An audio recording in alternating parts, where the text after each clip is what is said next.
சீமான் ஐயா. சீமான் ஐயா வந்து ரீசெண்டா என்ன சொல்லி வச்சிருக்காரு, நம்ம தம்பி கட்சியை பத்தி பேச வேணாம். அவங்ககிட்ட என்ன பேசினாலும் என்ன கேட்டாலும் நம்ம இவ்வளவுதான் கொள்கையை பத்தி கேட்டாலும் அவங்க சொல்ல போறது கிடையாது. 10 வருஷம் ஆனாலும் 15 வருஷம் ஆனாலும் பதில் சொல்ல போறது கிடையாது. அதனால நம்ம பாட்டு நம்ம வேலையை பார்ப்போம். நமக்கு நிறைய வேலைகள் இருக்கு. இத வந்து நல்ல விஷயமாவும் எடுத்துக்கலாம், இல்ல வேற மாதிரி கூட நம்ம யோசிக்கலாம். இது இன்னொரு விதமா யோசிச்சோம் அப்படின்னா, எலெக்ஷன் கிட்ட வந்துட்டு இருக்கு. மக்களை போய் நேருக்கு நேரா வீடு வீடுக்கு போய் பார்க்க வேண்டிய நிலைமை வரும்.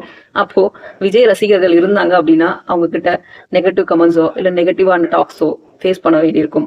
அந்த ஒரு விஷயமா கூட இருக்கலாம். ஏன்னா அவங்கள ஃபேஸ் பண்றதுலாம் சாதாரண விஷயம் கிடையாது.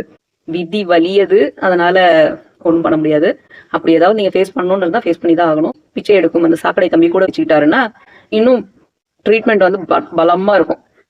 அதனால சீமான் ஐயாவுக்கு பர்சனலா ஒரு ரிக்வஸ்ட் என்னன்னா, கேம்பெயின் போகும்போது மக்களை சந்திக்கும் போது தனியா போகட்டும், இல்ல மத்த யாரையாவது கூட்டிட்டு போகட்டும், இந்த பிச்சைக்கார தம்பியை மட்டும் கூட்டிட்டு போக வேண்டாம் அப்படின்றது எங்களுடைய தாழ்மையான வேண்டுகோள். அடுத்து அவ்வளவு சொன்னாங்க, ஆனா இவர் வந்து வீடியோ போட்டுக்கிட்டு இருக்காரு.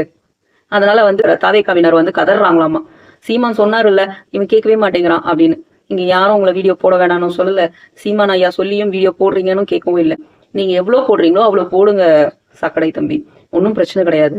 காரணம் என்ன அப்படின்னா, நீங்க விஜய் அவர்களை பத்தி பேசும்போது மட்டும்தான் பிச்சை நிறைய கிடைக்குது.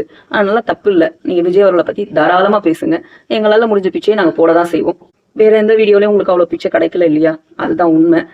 பாவம். ஆனா உங்க கட்சியை பத்தி பேசுறத மறந்துட்டீங்க.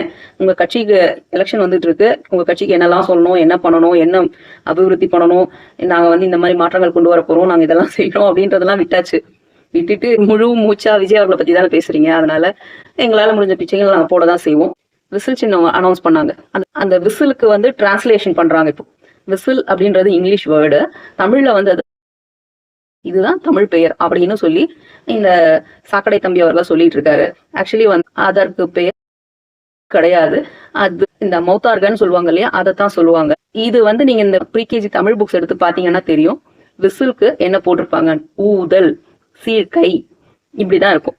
ஸோ தமிழ் நாங்க படிச்சோம், தமிழை வந்து நாங்க வளர்க்குறோம், தமிழ் பெருமை பேசுறோம், தமிழ் தேசியம் பேசுறோம் சொல்ற இந்த சாக்கடை தம்பிக்கு இந்த ஒரு சின்ன விஷயம் தெரியாம போச்சு. ஸோ இதுல இருந்து என்ன தெரியுது, சாக்கடை தம்பிக்கு இன்னும் தமிழ் நிறைய கத்துக்கணும். ப்ரீகேஜி லெவலுக்கு போய் புக்ஸை படிக்கலாம்.